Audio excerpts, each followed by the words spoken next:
श्योपुर जिले अंतर्गत कराहल ब्लॉक मुख्यालय से 3 किलोमीटर दूर स्थित मां अन्नपूर्णा देवी का भव्य प्राचीन मंदिर है, जहां देश भर में नवरात्रि पर्व धूमधाम से मनाया जाता है।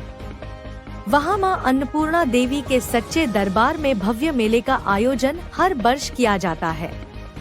मेले का आयोजन जनपद पंचायत की देखरेख में और पुलिस प्रशासन की चाक चौबंद व्यवस्थाओं के बीच आयोजित किया जाता है।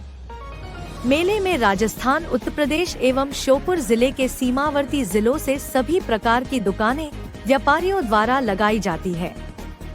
साथ ही कई प्रकार की आकर्षक झूले और बच्चों एवं बड़ों के लिए मनोरंजन की दुकानें लगाई जाती है।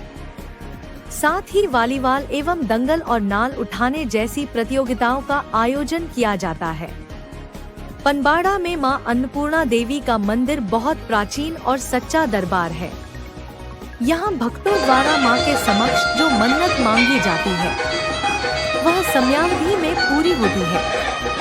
यहाँ मां अन्नपूर्णा देवी के भक्त सीमावर्ती जिलों से पगदंडवत करते हुए मां के दरबार में आते हैं। भक्तों के द्वारा जगह जगह जलपान की व्यवस्था कर सेवा की जाती है। साथ ही मेले में भक्तों के द्वारा शुद्ध पेयजल हेतु प्याऊ एवं प्रतिदिन भंडारे का आयोजन मां अन्नपूर्णा के भक्तों द्वारा किया जाता है।